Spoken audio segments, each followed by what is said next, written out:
এইটো আচলতে নিৰ্বাচন অৰিয়েণ্টেড বস্তু নহয়, নিৰ্বাচন প্ৰতিনিধি অতি নহয়, কিন্তু এইটো মই কৈছোঁৱেই যে আজি যোৱা বছৰৰ পৰাই 2025 চনৰ পৰাই মুখ্যমন্ত্ৰী ডাঙৰীয়াই এই প্ৰচেষ্টা চলাইছে। চাহ উদ্যোগে 2025 চনত 200 বছৰ পূৰ্ণ কৰিলে আৰু সেইকাৰণে তাৰ লগত সংগতি ৰাখি বিভিন্ন ধৰণৰ আঁচনি লৈছে।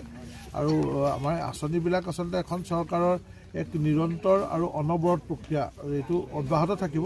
আৰু স্বাভাৱিকতে খিলঞ্জীয়া মানুহৰ কাৰণে এইখন চৰকাৰে কাম কৰিছে। খিলঞ্জীয়া মানুহ ভাৰতীয় জনতা পাৰ্টীৰ সপক্ষতে আছে। আমি ইতিমধ্যে দেখিছোঁ যে মুখ্যমন্ত্ৰী ডাঙৰীয়াই এই 200 বছৰীয়া অসমৰ চাহ উদ্যোগৰ লগত জড়িত প্ৰতিগৰাকী ব্যক্তিক কেনেদৰে লাভান্বিত কৰিব পাৰি তাৰ কাৰণে বিভিন্ন ধৰণৰ আঁচনি গ্ৰহণ কৰিছে। ঝুমুৰৰ জৰিয়তে এই জনগোষ্ঠীটোক সমগ্ৰ বিশ্বৰ বুকুত চিনাকি কৰাই দিয়াৰ এক প্ৰয়াস কৰিলে। তাৰপিছত আমাৰ মাটিহীন এই চাহ শ্ৰমিকসকলৰ বাবে মাটিৰ পটাৰ ব্যৱস্থা কৰিলে।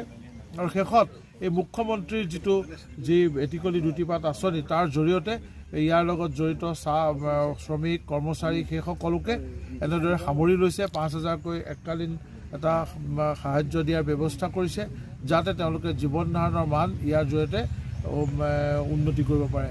প্ৰধান কথাটো হ'ল যে 5,000 টকাটো বহুত ডাঙৰ বস্তু নহয়, কিন্তু এই উদ্যোগটোৰ প্ৰতি ইয়াৰ লগত জড়িত চাহ শ্ৰমিক কৰ্মচাৰীসকলৰ প্ৰতি এক চৰকাৰখনৰ প্ৰতি থকা এক সদিচ্ছাৰ ভাৱ।